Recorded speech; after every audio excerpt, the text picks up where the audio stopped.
At 12:58, doing 98 miles per hour, the fourth and last carriage lifted off the rails and rolled sideways across the platform. 7 people died.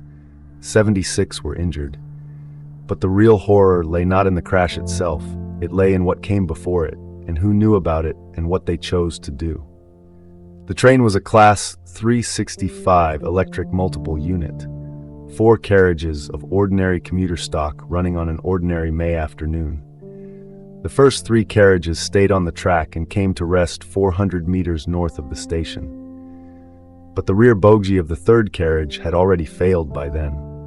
The 4th carriage had nothing holding it. It came down sideways onto the platform with enough force to be the last thing most people on board would remember. The investigation began within hours. Points are the movable rails that let trains switch between tracks. They have to hold their position exactly, or wheels derail. The mechanism that held these rails apart, adjustable stretcher bars, relied on lock nuts tightened across rubber insulating bushes. On the 14th of May, investigators announced what they had found. 4 nuts were missing from those bolts. 2 sat neatly underneath one stretcher bar. Another 2 lay untidily beside a second. The bars themselves were fractured. 1 was missing entirely, but the disaster had announced itself. 2 passengers on trains running the same route reported the same problem on the night of 9th of May, the night before the crash.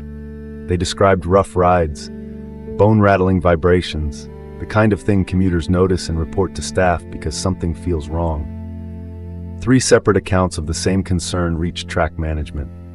1 was forgotten, 1 was misinterpreted, 1 was never answered by the train manager who heard it. By the following morning, the decision had been made to check the line. But the check was carried out on the wrong track, the wrong set of points, in the wrong part of the station. The points had been inspected on the 1st May. 9 days earlier, a track patroller had walked over them the day before the crash. Neither inspection found anything. The panel investigating the accident later asked a question that revealed everything. If the points were in satisfactory condition on the 1st of May, how did they degrade catastrophically by 10 May with no warning?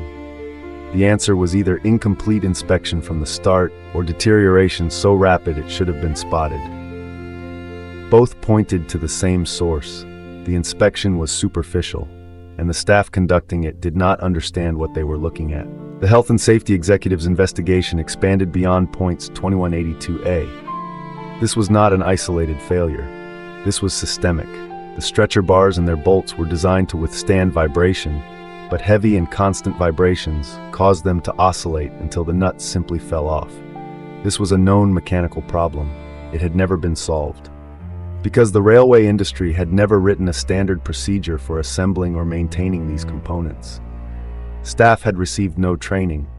The contractors did not understand the assembly. The system did not catch them. The maintenance of points 2182A was contracted out to Jarvis, a private contractor hired by Railtrack, the company that owned Britain's rail infrastructure. Neither the contractor nor the infrastructure company had produced the training, the procedures, or the inspection regime that might have caught this failure. The coroner's inquest concluded that the 7 deaths resulted from failures of inspection and maintenance. Failures attributable to a poorly managed maintenance regime by private contractors and the infrastructure company that hired them. The Railway Safety and Standards Board's formal inquiry, published on the 12th of April 2005, was clear on one point. This was not operator error. This was not an act of God. The accident was the result of a cascade of procedural failures that made the crash inevitable. From the first introduction of these assemblies, the mechanics were not understood by those responsible for installing them. Mechanics who were never trained because no training program existed. Working to procedures that did not exist. Inspecting using standards that had never been written. Each failure made the next one more likely. By the time those 4 nuts vibrated loose, the outcome was certain. In March 2007, the company was fined £4 million for lapses in health and safety. A later fine of £3 million followed. Prosecution against Jarvis was dropped when the company's rail maintenance arm went into administration. But the consequences extended beyond penalties. The accident prompted substantial public debate and a national change in policy on infrastructure maintenance. The adjustable stretcher bar assemblies were redesigned. The old locking mechanism was replaced by two-part lock nuts. Training programs were developed, procedures were written. The system was reformed because 7 people had died waiting for it to be. The Potter's Bar derailment was not mysterious. It was not unpredictable. 2 passengers had told the railway that something was wrong.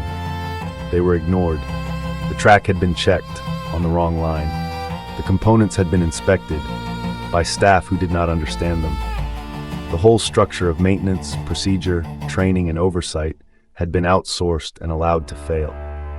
The investigation showed that every person who made a decision, every contractor who cut corners, every manager who did not respond to warnings, had made a small choice that was rational at the time.